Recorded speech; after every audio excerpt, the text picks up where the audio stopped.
नमस्कार, स्वागत है आपका। आपके साथ में हूं अमित गर्ग शुक्ला। कानपुर से शुरू हुई कहानी आखिरकार कानपुर पर ही जाकर खत्म हो गई। क्या कुछ अपडेट, क्या बड़ी बातें सामने आई हैं, सिलसिलेवार तरीके से हम आपके साथ साझा करते हैं। लेकिन सबसे पहले आपको उस वक्त की तस्वीर दिखाते हैं जब सुबह विकास दुबे के एनकाउंटर से पहले कानपुर देहात में मीडिया को रोका गया, जिसके बाद मीडिया कर्मियों ने विरोध किया तो सीओ से उनकी कहासुनी भी हो गई। ये तस्वीर आप देखिए, जब विकास दुबे को गाड़ी में बिठाकर ले जाया जा रहा था तब मीडिया वाले फॉलो कर रहे थे, मीडिया की गाड़ियां भी पीछे चल रही थी। लेकिन घटना के कुछ वक्त पहले ही कुछ दूरी पर मीडिया कर्मियों को रोक दिया गया और जब मीडिया वालों ने सवाल किया तब उस दौरान पुलिस वालों के साथ कहासुनी भी हो गई। ये आप देखिए, टोल नाके पर किस तरीके से मीडिया कर्मियों की गाड़ियों को रोक दिया गया, बैरिकेडिंग वहां पर लगाई गई। इससे ठीक पहले यहां से वो गाड़ियां गुजरी जिन गाड़ियों में विकास दुबे को लेकर जाया जा रहा था। उसके बाद जब मीडिया कर्मियों ने सवाल किया कि आप हमें रोक क्यों रहे हैं, तो उस सवाल का जवाब नहीं आया। अलबत्ता इस दौरान कहासुनी हो गई। तो विकास दुबे ढेर हो गया, लेकिन उसके ढेर होने के बाद कई सवाल हैं जो अब भी खड़े किए जा रहे हैं। एनकाउंटर से ठीक पहले मीडिया कर्मियों को क्यों रोका गया, मीडिया कर्मियों ने रोके जाने का विरोध भी किया। विरोध के दौरान की तस्वीरें हम आपको दिखा रहे हैं। सीओ से मीडिया कर्मियों की कहासुनी भी इस दौरान हो गई थी। कानपुर देहात में मीडिया की गाड़ियों को रोका गया। उसके बाद जब यह सवाल किया गया पुलिस कर्मियों से, सीओ से, कि आप मीडिया कर्मियों को क्यों रोक रहे हैं, तब इस दौरान कहासुनी भी हो गई। ये कितने बजे से चल रहा है? पत्रकारों की गाड़ी ही रोकी गई है इसमें कारण? पत्रकार नहीं रोके। पत्रकारों को रोका क्यों नहीं गया? नहीं, आप लोगों ने रोका इसलिए है, कहीं ना कहीं तो आप जा सकते हैं भाई, आपको किसी ने रोका? आप लोगों जानबूझ कर क्यों रोका गया है? क्यों प्राइवेट, अभी तक प्राइवेट गाड़ियां नहीं चेक हो रही थी? चेकिंग की जा रही है। पहले से यहाँ बैरियर लगा हुआ है, यहाँ पे परमानेंट रायपुर बैरियर परमानेंट चल रहा है। इसके पहले नहीं था, हम लोग कई चक्कर अभी आज यहाँ निकल चुके हैं। ये चेकिंग यहाँ पे प्रॉपर, इस पे रायपुर बैरियर हमेशा चेकिंग होती है। स्पेशली तौर पे मीडिया को क्यों रोका गया है? नहीं, रोका नहीं गया, मीडिया को रोका गया है। मीडिया को रोका गया है। तो सीओ की तरफ से तमाम तर्क दिए जा रहे हैं, लेकिन सवाल अब भी बरकरार है कि घटना से ठीक पहले मीडिया कर्मियों को क्यों रोका गया। फिलहाल कानपुर से हमारे संवाददाता श्याम तिवारी हमारे साथ जुड़ रहे हैं, जिनके साथ दिवंगत संतोष शुक्ला के भाई मनोज शुक्ला मौजूद हैं। श्याम, सबसे पहले तो मनोज शुक्ला जी से पूछिए, उनको इस बात का इंतजार था कि विकास का खात्मा कब होगा, कब उनको इंसाफ मिलेगा? क्या अब उनको लग रहा है कि इंसाफ मिल गया?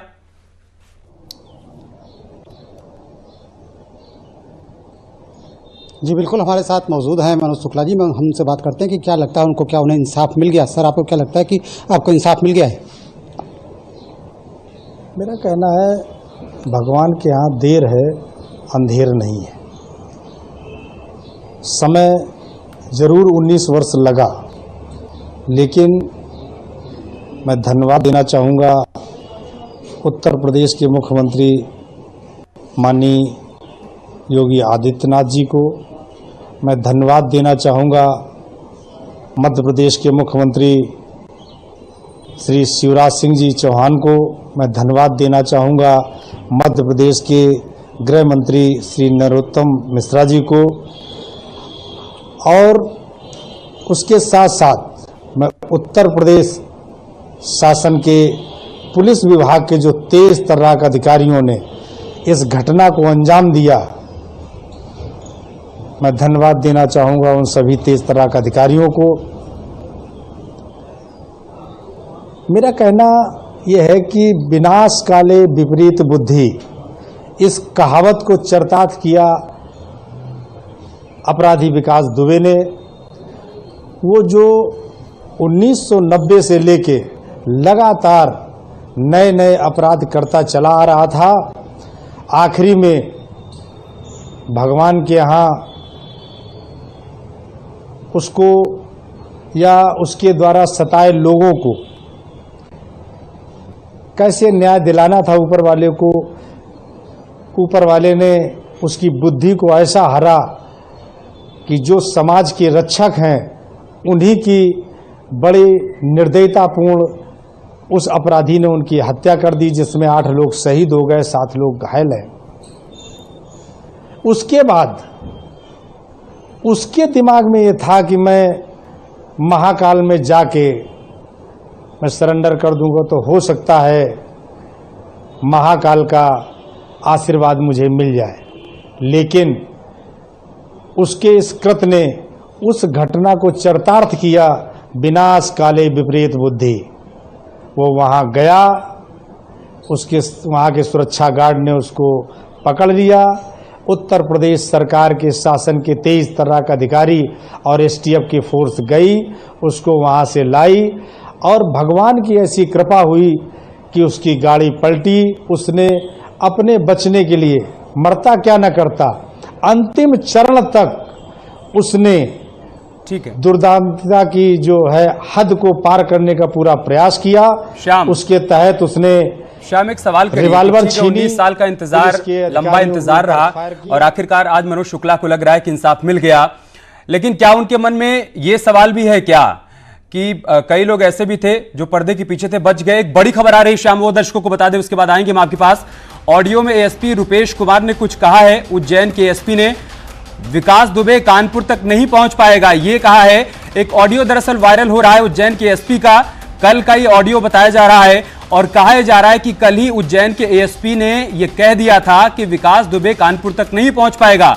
हालांकि न्यूज 18 इस वीडियो ऑडियो की पुष्टि नहीं करता है, लेकिन कहा यही जा रहा है कि उज्जैन के एसपी रुपेश कुमार का ऑडियो वायरल हो रहा है और इसमें इस बात का जिक्र किया जा रहा है कि विकास दुबे कल कानपुर तक नहीं पहुंच पाएगा। वही हुआ, विकास दुबे का कानपुर पहुंचने से पहले ही, मतलब कोर्ट में पेशी से पहले ही उसका खात्मा हो गया। भागने की कोशिश कर रहा था, एनकाउंटर में मारा गया। लेकिन अब जो ऑडियो वायरल हो रहा है, इसके आधार पर कई तरीके के सवाल भी खड़े हो रहे हैं कि कल से ही पुलिस इस बात का जिक्र क्यों कर रही थी कि वो कानपुर तक नहीं पहुंच पाएगा। क्या उज्जैन के एएसपी को इस बात की जानकारी थी कि रास्ते में उसका एनकाउंटर हो जाएगा? ऐसे तमाम सवाल खड़े हो रहे हैं। लेकिन फिलहाल यहां पर एक बात हम साफ कर दें कि न्यूज 18 इस ऑडियो की पुष्टि नहीं करता है। ये ऑडियो वायरल हो रहा है और वायरल ऑडियो के आधार पर यह सवाल लोगों के बीच इस वक्त उठ रहे हैं कि क्या पहले से यह तय हो गया था कि विकास दुबे का एनकाउंटर कर दिया जाएगा? क्योंकि उज्जैन के एसपी अगर ऐसा कह रहे हैं कि विकास दुबे कानपुर तक नहीं पहुंच पाएगा, तो इसका मतलब है कि पहले से कुछ न कुछ प्लॉटिंग हुई थी। इस प्रकार के कयास लोगों की तरफ से लगाए जा रहे हैं। लेकिन फिलहाल हम एक बात साफ कर दें कि न्यूज 18 इस ऑडियो की पुष्टि नहीं करता है। लगातार इस ऑडियो में इस बात का जिक्र किया जा रहा है कि एएसपी रुपेश कुमार ने कल ये कहा था कि विकास दुबे कानपुर तक नहीं पहुंच पाएगा। उस ऑडियो में क्या कुछ कहा गया है, आइए आपको सुनाते हैं। पहुंचेगा ना आई होप ना पहुंचे, ये भी ठीक है। नहीं पहुंचेगा ना आई होप ना पहुंचे, ये भी ठीक है। पहुंचेगा ना आई होप ना पहुंचे, ये भी ठीक है। नहीं उज्जैन से हमारे संवाददाता विकास इस वक्त हमारे साथ जुड़ चुके हैं। विकास, क्या जानकारी इस वीडियो को लेकर? मीडिया पे जो वीडियो वायरल हो रहा है, ये कथित तौर पर उज्जैन का है। उज्जैन के जो अतिरिक्त पुलिस अधीक्षक रुपेश द्विवेदी हैं, वो इस वीडियो में नजर आ रहे हैं। हालांकि ये सामान्य वार्तालाप के दौरान ये जब सवाल पूछा जाता है, उसमें ये सवाल होता है कि जो विकास दुबे जो यूपी एसटीएफ को सौंपा जाना है, तो क्या ये यूपी सुरक्षित पहुंच पाएगा? इस दरमियान अतिरिक्त पुलिस अधीक्षक की तरफ से ये कहा जाता है कि आई होप ना पहुंचे। तो कहीं ना कहीं ये जो वीडियो है वो सवाल जरूर पैदा कर रहा है पुलिस की कार्यप्रणाली पर कि आखिर क्या इसकी पटकथा उज्जैन में रची जा चुकी थी जो आज सुबह घटनाक्रम हुआ, या फिर एक सामान्य वार्तालाप थी जो एक कोइंसिडेंट के तौर पर प्रदर्शित हो रही है। लेकिन वीडियो वायरल होने के बाद से कई सवाल खड़े हो रहे हैं। अब तक आधिकारिक तौर पर पुलिस अधिकारी की तरफ से कोई बयान नहीं आया है, उनकी तरफ से अपना कोई पक्ष भी नहीं रखा गया कि आखिर ये वीडियो कहां से आया, कैसे आया और उनका इसके पीछे उद्देश्य क्या था। वो पुख्ता तौर पर नहीं कह रहे हैं कि वो नहीं पहुंचेगा, लेकिन वो इस बात का जिक्र कर रहे हैं कि आई होप ना पहुंचे। मतलब मैं उम्मीद करता हूं कि ऐसा ना हो कि वो कानपुर तक पहुंचे। किसी वरिष्ठ अधिकारी से अगर बात हो पाई हो आपकी, इस पर कोई रिएक्शन अगर अब तक सामने आ पाया हो एसपी का या उससे बड़े अधिकारी का? जी, फिलहाल औपचारिक तौर पर किसी अधिकारी ने इस पर कुछ भी नहीं कहा है। सभी अधिकारी कहने से बचते हुए नजर आ रहा है। लेकिन ये जरूर जानकारी है कि खुफिया विभाग जरूर इस पूरे वीडियो के सामने आने के बाद सक्रिय हुआ है कि इंटरनल एक रिपोर्ट बनाकर अधिकारियों के समक्ष सौंपने की फिलहाल बात कही जा रही है। लेकिन ये है कि इस वीडियो के आने के बाद से कई जगह हलचल देखने को मिल रही है। पुलिस विभाग के साथ साथ में आम जनता जो है वो भी इस वीडियो को देखकर कोइंसिडेंट को मानने से इनकार कर रही है। ये साफ तौर पर नहीं समझ में आता कि एक महज इत्तेफाक हो सकता है। एसपी रुपेश कुमार से कोई संपर्क हो पाया, उनकी कोई प्रतिक्रिया आई हो अब तक? जी नहीं, चूंकि कल से ही वो लगातार संपर्क में नहीं है। जो चूंकि जो विकास दुबे को कल हिरासत में लिया गया था, उसमें जो पूछताछ में शामिल अधिकारी थे उसमें एक अतिरिक्त पुलिस अधीक्षक रूपेश द्विवेदी स्वयं थे।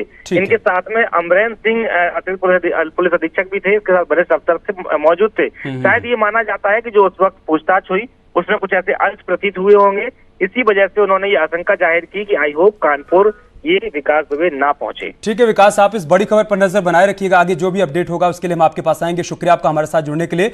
श्याम हमारे साथ लगातार जुड़े हुए हैं, जिनके साथ संतोष शुक्ला के भाई मनोज शुक्ला मौजूद हैं। श्याम, सवाल यही था कि 19 सालों के इंतजार के बाद मनोज शुक्ला को यह लग रहा है कि इंसाफ मिल गया, लेकिन क्या उनके मन में यह सवाल भी है क्या कि कुछ लोग ऐसे भी हैं जो पर्दे के पीछे रह गए, वो बच जाएंगे, ऐसी आशंका भी है क्या?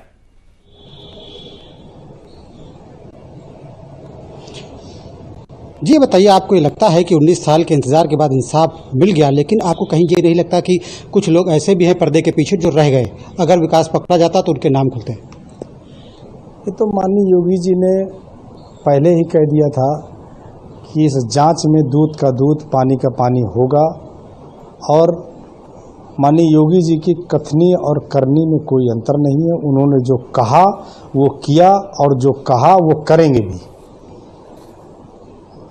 और मुझे न्याय मिलने में 19 वर्ष जरूर लगे, लेकिन मेरे साथ उन पीड़ित परिवारों को भी आज काफ़ी अपने आप को न्याय मिलने के कारण मन में प्रसन्नता है, खुशी है। उनके परिवार के बच्चों को जिनके परिवारों को उसने उजाड़ दिया था, उनके बच्चों ने, किसी ने अपने बाप का मुंह नहीं देखा था, किसी ने अपनी माँ का नहीं मुंह देखा था, किसी ने अपने चाचा का मुंह नहीं देखा था, वो आज सब काफ़ी प्रसन्न हैं। और उत्तर प्रदेश की पुलिस ने और एसटीएफ ने जो अपराधी का जहाँ स्थान होता है वहाँ पहुँचा के उसने समाज में ये दिखा दिया कि उत्तर प्रदेश की पुलिस अगर ठान लेती है तो अंजाम तक पहुंचाती है। लेकिन मैं उन तमाम दलों को ये कहना चाहूँगा कि इस अपराधी की कोई जात नहीं होती है, अपराधी सिर्फ अपराधी होता है, और उसने अपने कार्य क्षेत्र में जितने लोगों की हत्या करी है उसमें 11 लोग सिर्फ ब्राह्मण है। सर ये बताइए, उस समय मुकदमा छूट गया था, क्या वजह रही थी कि मुकदमा छूट गया था और इंसाफ उस समय नहीं मिल पाया था, मुकम्मल इंसाफ आपको नहीं मिला, अब 19 वर्ष लग गए इसके लिए? उस समय जो थाने में मौजूद सिपाही और एसआई थे, अगर उन लोगों ने उसी समय गवाही दे दी होती तो संभवतः आज पुलिस के ऊपर जो उसने घटना करी, जिसमें 8 लोग शहीद हो गए, 7 लोग घायल हो गए, ये इतनी बड़ी घटना न कर पाता, और वो सलाखों के पीछे उसी समय होता और सजा हो गई होती तो आजीवन उम्र कैद की सजा होती, जैसे कि ऑलरेडी उसको 3 मुकदमों में उम्र कैद की सजा है। लेकिन कहीं न कहीं लचर व्यवस्था के कारण तब इनका ये कहना था कि हम ये प्रयास करेंगे और हम ये चाहेंगे कि संतोष शुक्ला वाला केस एक बार फिर से रीओपन हो।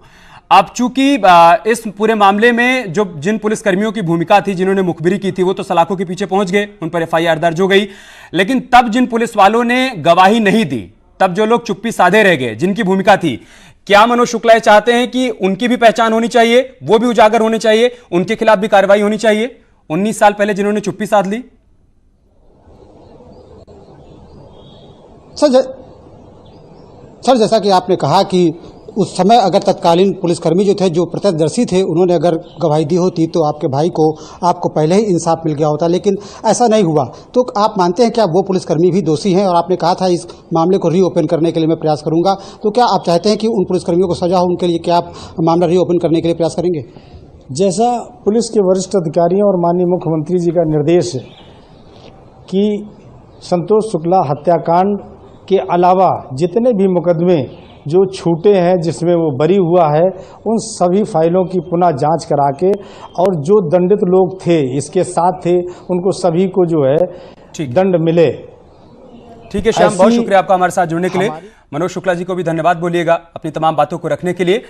और बड़ी खबर एक और सामने आई है। बड़ी खबर यह है कि जहां पर इस वारदात को अंजाम दिया गया, या यूं कहें कि जहां का पूरा घटनाक्रम है, वहां पर हमारे संवाददाता अमित गंजू पहुंचे। उनके कैमरे में किस तरह की तस्वीर कैद हुई है वो भी देखिए।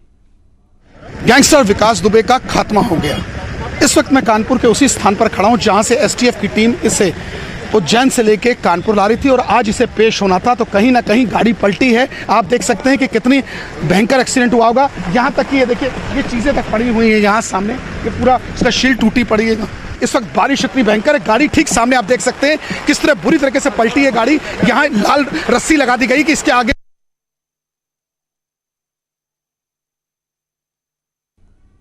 गैंगस्टर विकास दुबे का खात्मा हो गया। इस वक्त मैं कानपुर के उसी स्थान पर खड़ा हूं जहां से एसटीएफ की टीम इसे उज्जैन से लेके कानपुर ला रही थी और आज इसे पेश होना था, तो कहीं ना कहीं गाड़ी पलटी है। आप देख सकते हैं कि कितनी भयंकर एक्सीडेंट हुआ होगा। यहाँ तक कि ये देखिए, ये चीज़ें तक पड़ी हुई हैं यहाँ सामने, ये पूरा इसका शील्ड टूटी पड़ी है। इस वक्त बारिश इतनी भयंकर है, गाड़ी ठीक सामने आप देख सकते हैं किस तरह बुरी तरीके से पलटी है गाड़ी। यहाँ लाल रस्सी लगा दी गई कि इसके आगे आप नहीं जा सकते हैं क्योंकि पुलिस की यह जांच का विषय है। ये देखिए लाइट्स कैसे टूट के गिरी हैं, मेरे ठीक सामने देखिए यहाँ लाइट तक गिरी पड़ी है, गाड़ी ओवरटर्न हुई है और कई जवान जो अपनी जान पर खेल के उसको इतनी दूर से लेकर यहाँ तक आए थे, गाड़ी कैसे पलटी होगी। और इसी रास्ते से भागने की पैसेज बताया जा रहा है कि चोट के बाद भी इसी रास्ते से भागने की कोशिश की है, पुलिस का असला छीन के, यानी कहीं ना कहीं फिर दुस्साहस दिखाने की कोशिश की, जिसका परिणाम हुआ कि वो एनकाउंटर में मारा गया। और मैं आपको फिर बताना चाहूंगा कि 700 किलोमीटर का एक लंबा सफर करके चंद 10 से 12 किलोमीटर का टोटल पैसेज रह गया था, जिसके बाद इतनी बड़ी एक घटना हुई। इसमें हालांकि एसटीएफ के कुछ जवान भी चुटिल हुए हैं और उसका फायदा उठाने के बाद आप देखिए किस तरह रस्सी से पूरा पैसेज कवर किया गया है। गाड़ी की हालत देखिए कैसे ओवरटर्न हुई है, इसका शीशा, इसको गिरने का फायदा आगे तक के बम्पर देखिए कैसे टूट के गिरा है। स्पीड पे गाड़ी निश्चित तौर पर रही, इसके पीछे जब गाड़ी आई है उसके बाद इसको ओवरलुक किया गया होगा। और कहीं ना कहीं जिस प्रकार से सुरक्षा की बात की जाती पूरे घेरे में, और गाड़ी जब टर्न हुई है तो उसने शातिर था, उसने भागने की कोशिश की है क्योंकि यहाँ टोटल 4 लोग इसमें थे, ड्राइवर के अलावा 4 लोग ऐसे हमारे सूत्र बता रहे, जिसमें एक विकास दुबे, एक एएसआई, एक हेड कांस्टेबल, एक कांस्टेबल और एक ड्राइवर, यानी टोटल इतने लोग इस गाड़ी में थे। इसके पीछे जो गाड़ी जब तक वो समझ पाते तो भागने की कोशिश की। मैं थोड़ा अपने कैमरामैन से कहूंगा आगे का दृश्य दिखाएं, क्योंकि ये पैसेज, क्योंकि ये लाल रंग का रोप लगा, इसके आगे आप नहीं जा सकते क्योंकि इससे पूरा इसको घेराबंदी कर दी गई है, क्योंकि ये अभी फॉरेंसिक टीम का इंतजार किया। थोड़ा आगे चलने की हम दिखाना चाहेंगे इधर से, क्योंकि ये जो पूरा सब क्रॉसर है, कहीं से जब ये पूरा पैसेज का स्टार्ट हुआ होगा, इस हाईवे से लेफ्ट हैंड टर्न कहीं ना कहीं उसके पैसेज में इम्बैलेंसमेंट आया होगा, कहीं ना कहीं इम्बैलेंस्ड हुई होगी, जिसके बाद ये गाड़ी ओवरटर्न हुई है। और इसी राइट में फिर कैमरामैन आशीष पांडे से कहूंगा इसको दिखाएं, जहां ये रोप लगाई इसके बाद स्ट्रेट यहां से भागने का प्रयास किया, असला छीन के एक बार फिर से, यानी फिर से एक बार दुस्साहस दिखाने की कोशिश की। निश्चित तौर पर कानपुर का एक ग्रामीण अंचल है, कानपुर के शहर के डिस्ट्रिक्ट के ये रूरल पार्ट दिखाया जाता है और सचेंडी थाना क्षेत्र का पूरा ये पैसेज है। तो कहीं ना कहीं सचेंडी का पैसेज, आसपास के तमाम गांव इंटरकनेक्टेड एक दूसरे से हैं और कहीं गांव से, क्योंकि अगर इस पूरे पैसे देखिए सामने अगर कैमरे की नजर जा रही हो कि बारिश बहुत है, यहाँ कहीं ना कहीं गांव भी आगे बने हुए हैं और मकान जहां तक दिख रहे हैं, कुछ भट्ठे भी बने हुए हैं। तो और ये रास्ता अगर हम लोग उसको पार करके उस तरफ चले जाएं तो कहीं ना कहीं पैरेलल एक जगह मनवाना पुन गांव पड़ता है, जहां के लिए रास्ता निकलता है। और अब ये जांच का विषय है कि इसमें गांव में कौन थे।